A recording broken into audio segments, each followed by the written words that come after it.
শিল্পা লাইফস্টাইলের নতুন একটি ব্লগে সকলকে স্বাগত। কেমন আছো তোমরা সবাই? কি ভাবছো সবজিগুলো দেখে? এটা দিয়ে কি বানানো হবে?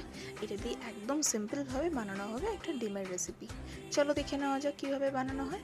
সবজিগুলোকে খুব ভালো করে পরিষ্কার করে ধুয়ে দেখতেই পাচ্ছ খুব বেশি একটা উপকরণ নেই। এই হচ্ছে আলু, আমি একটু পটল দেবো কারণ সবজিটা একটু বাড়াতে হবে। আমার কর্তা সবজি একদম খান না, সেই কারণে। আর পেঁয়াজ আর টমেটো। তেল বসিয়ে তেলটা গরম হতে দিয়েছি। রান্নাটা আমি সর্ষের তেলে করছি। তেলের কাঁচা গন্ধটা যতক্ষণ না যায় ততক্ষণ খুব ভালো করে গরম করে নিতে হবে। তেলের কাঁচা গন্ধটা চলে গেছে, এবার দিয়ে দিলাম জাস্ট দুটো এলাচ ফোড়নে। একে একে দিয়ে দেবো সবজিগুলো।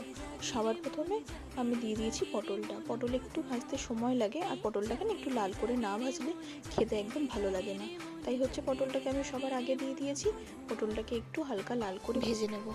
যেদিন হাতে একদম সময় থাকে না আর সবজি খেতে হবে সেরকম রেসিপি মাথায় যখন আসে না, তখন আমি কিন্তু এরকম সবজি দিয়ে ঝটপট বানিয়ে নিই এরকম একটা ডিমের রেসিপি। এতে সোয়াবিনও দেওয়া যেতে পারে, বাট আমি আজকে আর সোয়াবিনটাকে এই রেসিপিটাতে মশলা ভীষণ কম লাগে। আলুটা দিয়ে দিলাম, এবার আলুটাকেও খুব ভালো করে ভেজে নেব। আলুটাকেও একটু লাল লাল করে ভাজবো। এই সময় কিন্তু আমি একদম হলুদ দেবো না।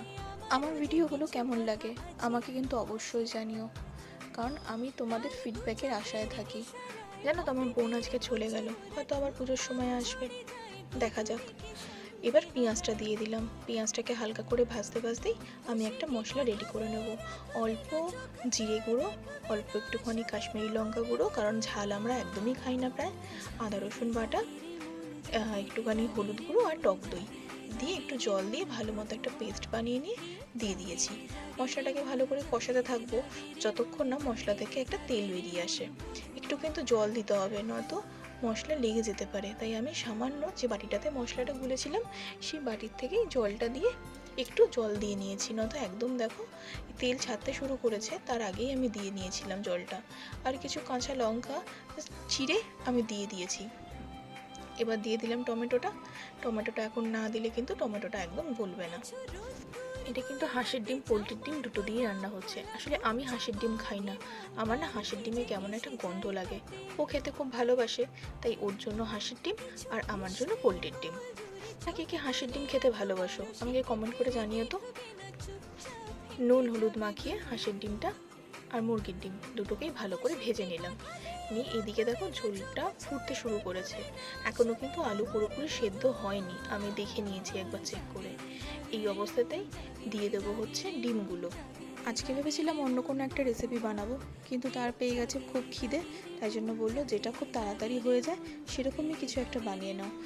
আমি ছোট এক বাটি গরম জল অলরেডি গরম করে রেখে দিয়েছি, কারণ রান্নাতে আমি কাঁচা জলটা ইউজ করব না।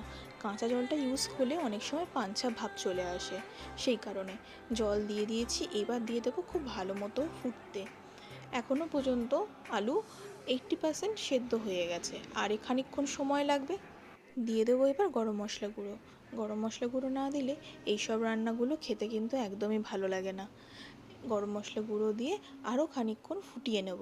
ফুটিয়ে ঝোলটা যখন আর একটু কমে আসবে তখন শুধু তো ডিম ভাত হলে চলবে না, তাই জন্য ভেজে নিচ্ছি গরম গরম বেগুনি।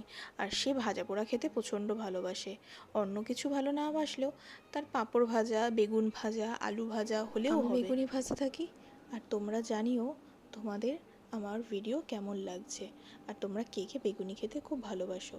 চলো আজকের মতো টাটা, গুড নাইট। প্রত্যেকে ভালো থেকো, খুব সাবধানে থেকো, আর এই বৃষ্টিতে নিজেদের যত্ন নিও।